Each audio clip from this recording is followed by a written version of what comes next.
What's up, seekers? Welcome back to the channel. You guys already know what we do here, man. But if you're brand new here, what we do is we break down scary and creepy videos, man, on the net, on the web, from YouTube videos to IG reels to TikTok videos, man. Anything weird, usual, and unexplained, you can find right here on this channel. We seeking the truth just like you.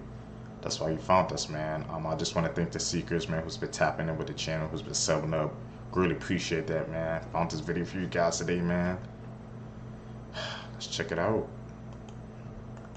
Boy claimed he remembered his past life until his parents discovered he wasn't lying. A Syrian boy named Aras was born with a particular red birthmark on his face. As soon as he could speak, he explained to his parents that he had already lived another life as a different man, claiming he was actually murdered with an axe by his own neighbor. Turns out, a man had actually gone missing in their village years earlier, and the neighbor was the prime suspect. So Arias and his parents went to the neighbor's house to find out the truth. When the neighbor opened the door, he turned white as a ghost, claiming he was innocent. But Arias demanded the neighbor come with him, because he knew where his body was actually buried. Arias led them miles from the village to a specific spot under a tree, and they began digging. They found a skull that was cracked exactly where Arias' birthmark was. Everyone was shocked, and the neighbor was later arrested. Blood-curdling facts. Reincarnation, man? Seekers, bro. That, to me, man, seems like a freaking... The evidence freaking pointed to that, man. Freaking reincarnation, man. Like, the little boy bro had that freaking birthmark over his eyes, man. He just knew what the neighbor did, bro. And to say that he led them to the body, bro.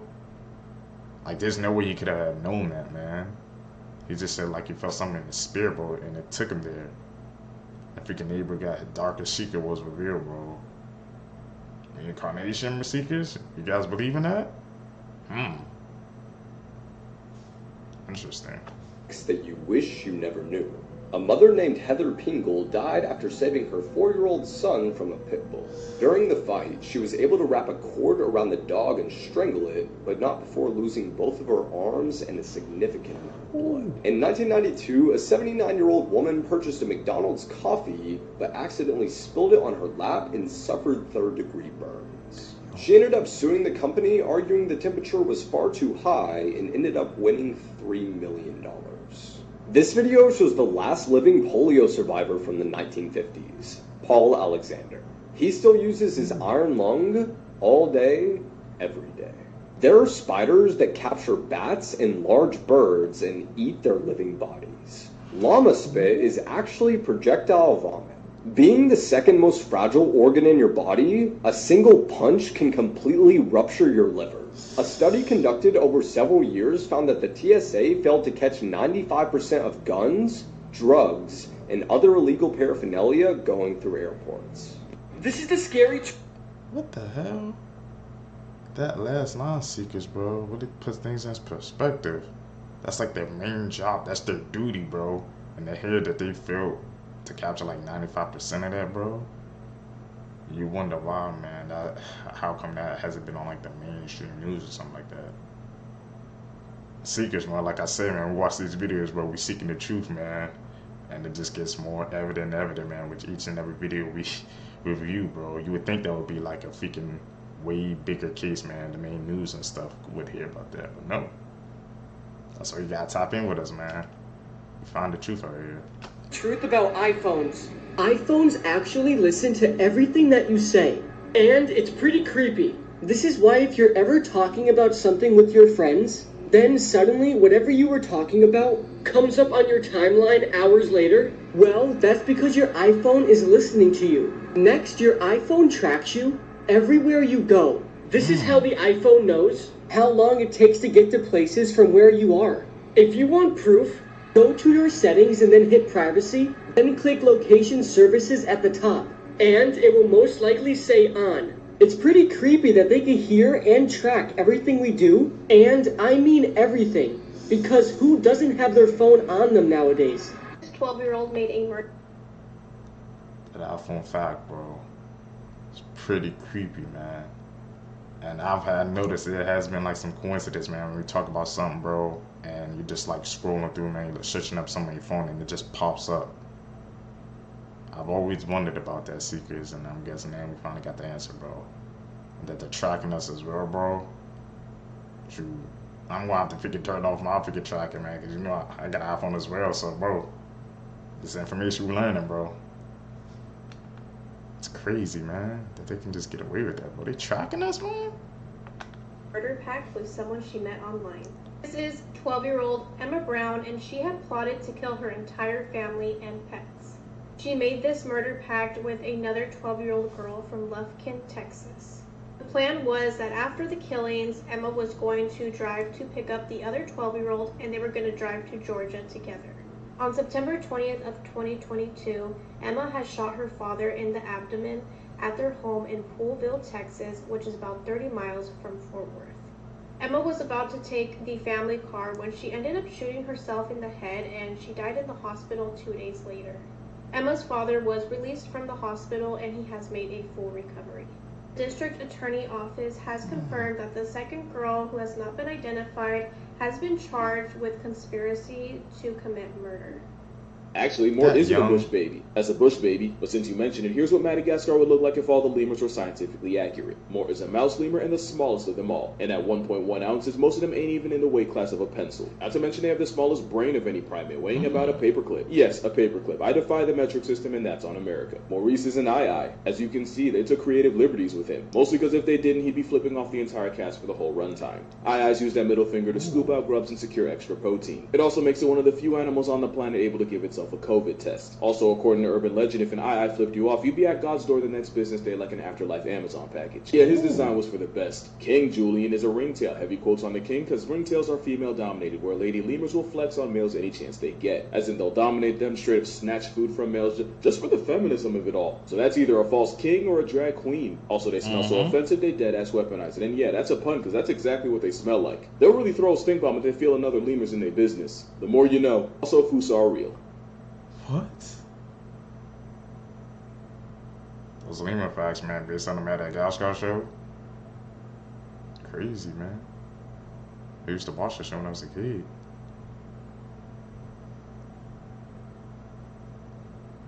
Dirty facts about history that school probably didn't teach you. The Mayans made such horrible tasting alcohol that it was extremely common for people to just inject it into their butt so they didn't have to drink it. And guys, let me tell you, butt chugging gets you drunk fast. I mean, just look how happy this guy is. In 17th century Europe, it was extremely common for nannies to give young boys a handy to help them fall asleep at bedtime. Mary Poppins could have been a totally different movie. Ibrahim the Mad of the Ottoman Empire was obsessed with the genitals of a particular cow. So much so that he had a cast made of them in gold that he traveled with in hopes of finding a woman that matched. Eventually, though, he did find his Cinderella, which was a 350-pound woman that he nicknamed Sugar Cube. Confessional booths were built by the church not for privacy, but to prevent priests from trying to have sex with the women who confessed their sins. In the Elizabethan era, the word nothing was slang for vagina, coming from the idea that women had no thing between their legs. Therefore, Shakespeare's play Much Ado About Nothing is actually very much ado about fucking. When we talk about people that got Those facts, man. Especially about the freaking, they said that nannies or they did the freaking boys, like that goes to show you about how the freaking world has evolved and changed since then. It's freaking dark and dirty place back then, Seekers. These facts, man, they open up my mind. Hopefully they're doing the same thing with you guys, Seekers. done the absolute dirtiest in history, we gotta talk about Lindy Chamberlain Creighton. You might not know the name, but you definitely know these 4 words. Dingo ate my baby.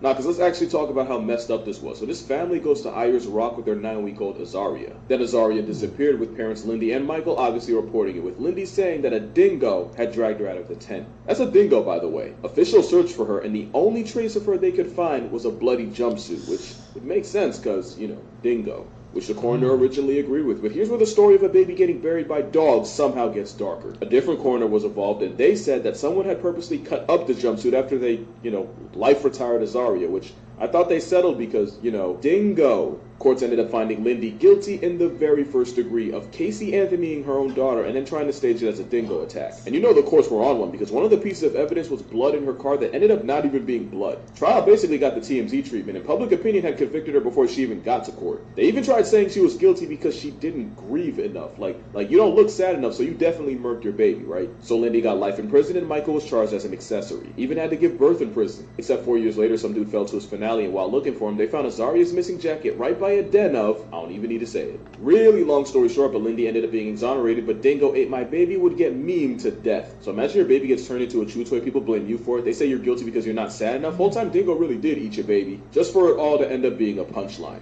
I'm not gonna lie, I'm a peaceful person, but I'd have to turn Joker. Like, ain't no way, I'm getting my restitution. Dingo got the O.J. Simpson stimulus package. Bro got off scot-free. These are the most... That's an insane story, man. Like, what the hell, bro? And the way this story was turning out, bro, it just goes to show you, man, how easy, man, I guess people could be freaking manipulated, bro. The freaking Dingo at the end really did do it. And they had to take somebody's falling, I guess, to their freaking demise in order for the truth to get out, man. Like you said, bro, I would turn to the Joker, man. He did all that freaking... See, the public turned against him, man, because they said that she wasn't grieved enough and to find out she was innocent, bro. And, like, that's how sometimes, bro, you have to wait until the trial till all the evidence come out because you just can't convict somebody, say they're guilty because of public opinion, because you never know what can happen, Seekers. Ooh. Disturbing torture devices I saw at the Torture Museum in Amsterdam. This device is called the Iron Maiden of Nuremberg, a torture and execution machine hidden in the dungeons of medieval castles. And when I first saw it, I was stunned. Not only because of how huge it is, I'm 5'7", so you can kind of compare for size here, but with the face at the top, it just looks so eerie. And this was all before I found out how it was actually used to torture people. So the interior of this solid iron machine is covered in spikes that aren't designed to instantly kill the person trapped inside, but to prolong pain as much as possible by piercing through non-fatal areas like the eyes and down there. Because of course, why wouldn't it? And just imagine being kept in the Iron Maiden for days like that, completely isolated in the dark and unable to move. There were so many messed up torture devices I saw, so make sure to follow as I explain all their backstories. The Alphabet Murders are a series of unsolved child murders that happened from 1971 to 1973 in New York. And this case is really bizarre. So each of the victims of the Alphabet Murders' last names and first names started with the same letters. And they were all girls aged 10 or 11. Each girl was SA'd before they were killed and then was murdered by either manual or ligature strangulation. So the first victim was Carmen Colon. Witnesses on the night that she died saw her running from a car on the interstate. She was frantically waving her arms and had nothing on from the waist down. She was later found in a gully. And to this day, nobody knows who killed her. After this happened, though, these billboards were erected all over Rochester, New York, basically begging for anybody to come forward with information about what had happened. But nobody ever came forward. Then, about 2 years later, Wanda Walkowicz, an 11-year-old, disappeared and was murdered in the same way, followed by the murder of Michelle Mainza 7 months later, and once again she was killed in the exact same manner. There's only been really one composite sketch made of the suspected criminal behind these murders, and this is it. He was a white Caucasian male between the ages of 25 and 35 with dark hair, approximately 6 foot tall, and he was seen with one of the victims before she went missing and was found murdered. This rabbit hole goes really deep, and there are even people that are suspected to be the Alphabet murderer, and even other potential victims. So if you want me to talk more about this case, let me know and I'll make a part 2. This woman killed her roommate over a phone charger. 26-year-old Monica Anderson was living with Lan Lee. Lan was 20 and the two women had been introduced through mutual friends. They'd been roommates in Sacramento for around 6 months. Now Lan had a troubled upbringing and had struggled with addiction to substances. She'd actually been living in a group home for young women but wasn't able to stay once she turned a certain age. She met Monica just after turning 18. On the 13th of March 2010, the pair were drinking alcohol and taking substances. At around 2:30 a.m. they began arguing over a phone charger. Monica, sensing that things were escalating to a dangerous level, tried to run away. Terrifyingly, Lan chased her out of the apartment with a butcher's knife. Lan launched into a vicious attack, stabbing her 91 times. She then tried to stab herself and a friend stopped her. Police raced to the scene and arrested Lan. At the trial, prosecutors stated that Lan murdered Monica over pettiness and ridiculousness. They also played the jurors a video of Lan being questioned by police. Ooh. In the video, Lan admits that she was simply angry at Monica for not giving her a phone charger. Interestingly, it wasn't the first time that things had got violent between the pair of them. Months prior, Monica actually told her parents that Lan had attacked her and given her a black eye. Lan was found guilty of first-degree murder and sentenced to 25 years to life. This disturbing? She really changed her life forever, man. Over a phone charger, bro. Let me say that again. She changed her life forever over a phone charger. Like, what be going through people's minds, man, when they get into these situations? Like, it's never that serious. Somebody lost their life over a freaking phone charger, bro. But to hear that they said she had history like that before, she said she gave her a black eye, man. That's what you gotta notice these patterns, bro, in a person. Because if they do it once, man, even if it's like a small way, you never know, man. They might have it in them to do something even worse, seekers. And the worst outcome happened, bro, in that case. That has to be one of the most ridiculous cases I ever heard, bro. Over a phone charger, somebody lost their life. This world is crazy, seekers. The story True. that I'm about to explain might make you never use Tinder ever again. Mm. In November 2017, the woman you see right here, whose name is Cindy Loof, was swiping aimlessly on Tinder until she matched with a woman named Audrey. The two agreed to meet on their first date on the night of November 14th. Everything was perfect, and Sydney even took this picture before she went on the date, saying, "Ready for my date." Okay. On their date, they shared life stories and a bunch of laughs. But things took a turn for the worse at the second date when Audrey asked Sydney to go into her apartment. And as a result, Sydney never returned home. Sydney's family knew something was wrong when she didn't text them for 4 days and her pet cat wasn't fed. So as a result of all this happening, they immediately called the police. Unfortunately, a couple days later, Cindy Loof's body was found. Her body was brought to the morgue in 6 different garbage bags because she had been cut into 14 pieces while a part of her upper left arm was never found. After police investigation, the police found it very odd that 51-year-old Aubrey Trail and 25-year-old Bailey Boswell posted videos on Facebook claiming their innocence when the police were never even questioning them. It turns out that this couple is using the pseudonym Audrey on Tinder to lure Sydney into their apartment and recruit her into a cult. And the only reason Aubrey Trail dismembered Sydney's body and removed her organs was because he panicked after she accidentally passed out during a sexual fantasy. Aubrey Trail was convicted of first-degree murder and Bailey Boswell was facing first-degree murder. And this picture right here is the last known image of Cindy Loof before she was brutally murdered by her Tinder date. Or in this case, she thought it was her Tinder date. All in all, this case is extremely disturbing, and rest in peace to Cindy Loof. It also goes to show that you have to be careful when you go on dates with strangers. You never truly know who somebody really is in this disturbing world. Nothing but facts. What you said, bro. As I said, man, people using these freaking data apps and stuff, man. Like I said, gotta be careful, man. You do have easy access to people, but you never know their freaking intentions, bro. Like he was trying to bring her into a freaking cult and panic and just murder her after she passed out.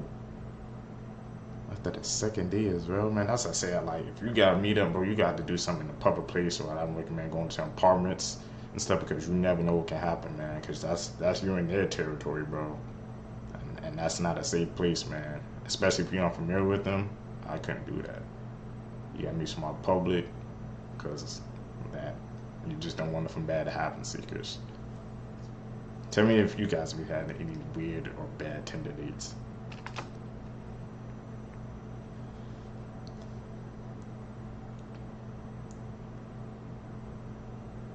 What the hell is that?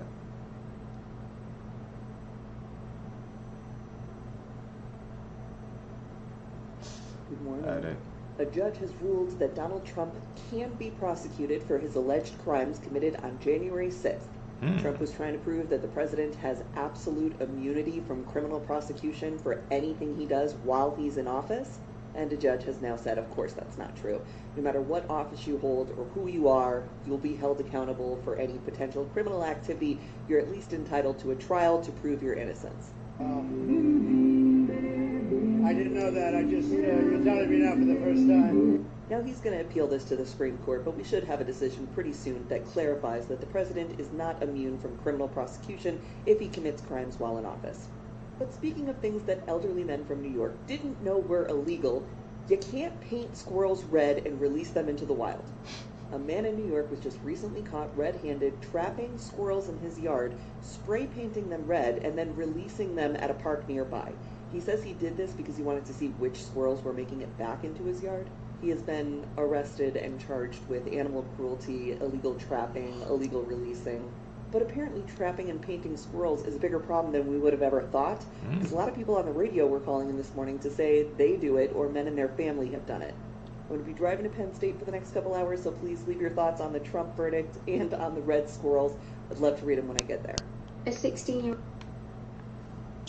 Those freaking cases, man, especially, I guess, freaking a president, man, trying to be in office, trying to claim immunity from his crimes, like, goes to show you, man, the lengths people will go to. I guess even the freaking president, man, or former president, bro, to order not to face the actions, bro. It's like, just because you have, I guess, a certain position of power, some people just think that they're immune from any actions, bro, that they do. But that's not true, bro. Everybody has to face the actions that they did, man. There's always gonna be consequences, bro. That freaking squirrel story, like, what the hell? I didn't even know who painting squirrels. Obviously, I would know who would even want to do that, bro. That is, I guess, a case of animal cruelty. Seekers, like, you spray paint them red, that could freaking cause, I guess, like, some, I guess, major accidents or something, man. Year-old has been killed after an argument over McDonald's sweet and sour sauce. On the 27th of August, police responded to a call of a 16-year-old girl being treated in hospital for stab wounds. The teenager, Naima Ligon from Maryland, then sadly passed away from her injuries. It's believed that the fatal stabbing took place outside of a McDonald's in Washington, D.C. A detective announced that the stabbing occurred after a dispute over sweet and sour sauce between 3 girls outside of the restaurant. It's believed that they were all part of a group that had been to a party previously. Naima and another girl had apparently been assaulting the other teenager first, and she didn't appear to fight back. However, when the pair tried to get into a vehicle, it's believed that the other girl came at Naima with a knife. The girl was charged with second-degree murder, and they have found the murder weapon. Morbid facts. Part... That has to be the second most ridiculous freaking case I've heard today, bro. Oh, a sweet and sour sauce, man. We got a charger and over sweet and sour sauce, man. What is with people, man, doing these freaking horrific acts just over basic objects, man? Like, what goes through their freaking head when they do this, Seekers? I truly need an answer, man, because I don't have one. Over some sweet and sour sauce, she lost her life, bro. It's never that serious. Never. 127. The well-endowed man behind this iconic image is none other than Wardy Joubert III. He was a football coach and preacher who sadly died in 2016 at the age of 45 from a heart attack. Legendary Spanish artist Pablo Picasso used to carry around a revolver that was loaded with blanks. And when people asked about the meaning of his paintings, he would pretend to shoot them in the face. In 1961, son of U.S. Vice President Nelson Rockefeller went missing during an expedition in Papua New Guinea. Although he was legally declared dead in 1964, some say this was him as part of a cannibalistic tribe in 1969. In 1967, Soviet cosmonaut Vladimir Komarov became the first person to die in space. His craft had over 200 known flaws, but his attempts to delay the launch were rejected. Certain that he would die, Vladimir specifically asked the authorities to give him an open casket funeral after the mission. Those facts, man, blowing our reality wide open. Especially about the fact about this vice president, I guess, son, bro. This is the class photo, one of the most disturbing and shocking photos of all time explained. Okay, so at first glance, this photo looks like an ordinary American high school class photo, right? That is true until you realize that the 2 boys in the upper left-hand corner shooting imaginary guns at the camera is none other than Eric Harris and Dylan Klebold. A few weeks after this photo was taken at Columbine High School in 1999, Eric Harris and Dylan Klebold put an evil plan that they'd been working on for more than a year into action. The 2 seniors placed 2 bombs in the cafeteria as well as in their cars, which were parked in the school's lot. These bombs failed to detonate, but the two boys proceeded to shoot and kill 12 students and 1 teacher. They shot and injured a further 21 people, while 3 others were injured trying to escape the massacre. Eric Harris and Dylan Klebold then committed suicide in the school library. It was revealed afterwards that the shooters hoped that their planned massacre would claim more lives than the Oklahoma City bombing, which took the lives of 168 people. This is one of the most famous and one of the worst school shootings of all time, and it's crazy that Eric Harris and Dylan Klebold foreshadowed what they were doing in this class photo. Now when I look at this photo again, all I see is a bunch of seniors in high school ready to graduate. But Eric Harris and Dylan Klebold are ready to take as many lives as humanly possible, waiting to follow through with a plan that they've been working on for over a year. I tapped him. It's freaking crazy about the foreshadowing, man. I feel like with a picture, somebody can truly show, bro. It goes to show you, man, the power of a picture, bro, man. That's why when some people, when they be putting up these signs and stuff in pictures and these demonic signs and crap and stuff like that, people will like be playing off as a joke, but no, you never know, man, somebody's intentions. It could be real, bro. You just can't just wipe it away just because, oh no, it's just a picture. They're just making it sound like, no. That's why people take this stuff seriously, seekers. Always gotta pay attention, man, to the details. Viciously, and I didn't stop. The only time I paused was to go to the kitchen and retrieve a butcher knife, because I was going to kill him. My son stepped in front of me and saved his life. He just looked at me and said, "Sir." He shook his head. No. I just put the knife down. I just wouldn't traumatize him any more than he already was. Hold on, y'all. So I just seen a trailer of this woman right here. I don't know if you know who this woman is, but she is the monster who took Selena from us. Selena, the singer. Now they saying that she could be released as early as 2025, which is just next year. So I'm like, hold on, they gonna let her out after she unalived one of the best up and coming, basically, musicians in the 90s? Girl, I'm pissed. And then she's saying she's trying to tell her side of the story. Girl, what do you mean? What side? What do you mean? What? There's no explaining, there's no telling, girl. We know enough.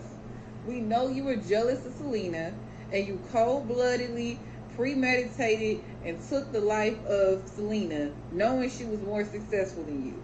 And trying to take her money, too. I can't believe this woman did what she did, y'all. Man, I can't believe they let her out in 2025. Because, girl, she ain't gonna like it out here. She ain't gonna like it out here. I can't believe it, bro. I heard some rumblings and stuff, but I didn't know if that was true or not, man. They really gonna let Selena's kill her out, bro? And then she saying she trying to come out with the story, her side of what happened, man. It's just like, bro, nobody, I guess, wants to hear her side, but we all know what happened, bro. I remember when I had to watch the freaking movie about her, and that's my first time seeing Selena, bro. And it was just freaking tragic, bro. It's people, man, like I said, the things they do, bro, when people have money and success, man, people get jealous and they just turn into a different person. They just try to end it all, man, because they can't have what you have. It's crazy, serious.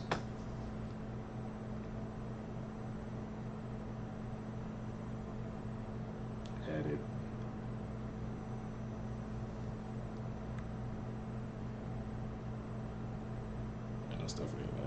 Hey guys, this is an update on a story I did not long ago regarding a missing girl from Washington. 14-year-old girl from Washington named Ella Jones has been found after she was missing for nearly a month.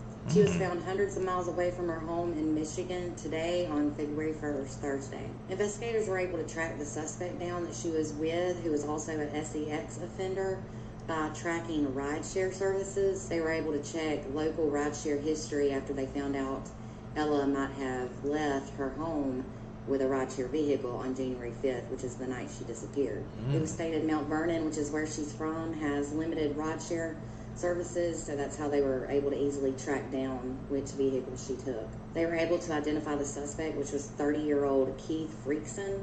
That is because he ordered the rideshare vehicle for Ella, and his address was in South Haven, Michigan. Police said there's enough probable cause to charge him with second-degree kidnapping in Washington because he transported Ella across state lines. He also faces charges of first-degree sexual assault, failure to register as an SEX offender, and contributing to the delinquency of children, and that's in Michigan, so he faces charges in 2 different states. Reportedly, her mother knew that she had been communicating with an older man on social media before her disappearance, and some of her friends confirmed she talked about that.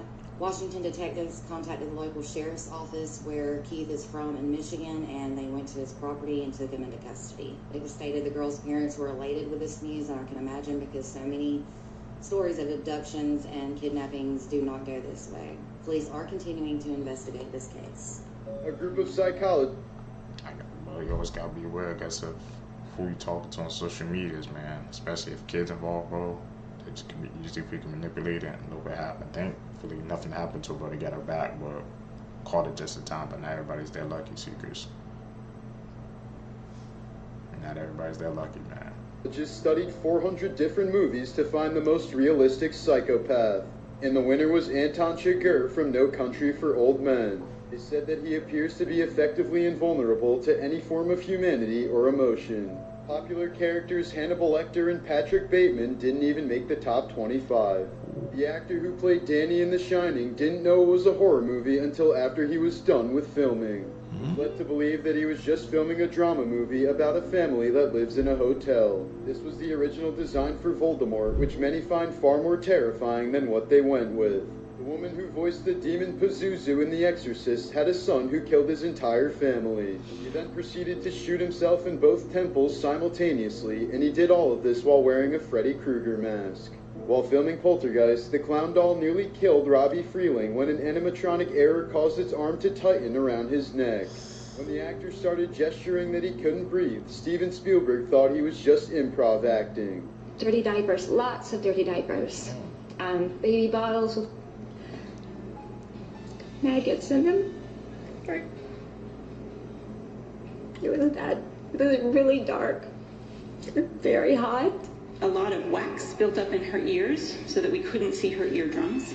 She had a hard time keeping her body upright. She had to be supported. Erica Murray is a 31-year-old woman who lived in a quaint suburban area in a Cape Cod-style home just 4 blocks away from the local police station. Erica's house seemed like every other house on the street, but what went on behind closed doors was so horrifying that it would chill the bones of even the most hardened detectives. Let's take a look at the case of the mom who left 2 of her babies and dog to He's been at our house all day, and I just left to go to Bellingham, and he called me and said, I can't get the babies to fuck home. There's kids here. There's like little babies here. They've been here all day. There's no one here. Okay. And if there's no electricity, there's dirty diapers. Erica Murray was born in Northbridge, Massachusetts, to middle-class parents Kevin and Sharon Murray. She was a happy-go-lucky kid who was loved by her parents and properly provided for. In the summers, Erica would play baseball with her 2 older brothers and soak the heat away in a neighbor's pool. Her parents would even take them to the beach when it got too hot, and they would also enjoy barbecues in the backyard. When Erica was a teenager, she began to care about her looks, always wanting to have her hair done and spent time caring for her nails. All this cost money, so Erica went to work at the local McDonald's to get a little extra money for herself. There, Erica met Raymond Rivera. Raymond was 7 years older than Erica, but something about him pulled Erica in. Almost as soon as they started dating, something began. The nurse placed a sick baby next to her twin, too. Man, I gotta find part 2 to these stories, bro. It's freaking crazy, man. They had to find those. She just left her 2 babies and a dog by themselves, bro. Who went through her freaking mind doing that? People nowadays, bro, like I said, seekers, bro, doing the most unthinkable things, man, that I never think would happen. YouTube, that's it, man, for this video for you guys today, man. If you guys stay with me to the end, you're a true seeker, man, seeking the truth. I appreciate that. Make sure you guys subscribe to the channel, hit that like button, man. Also hit that post notification bell so you always get notified when I upload. You guys gonna catch you in the next one, man. I'm out. Peace, seekers.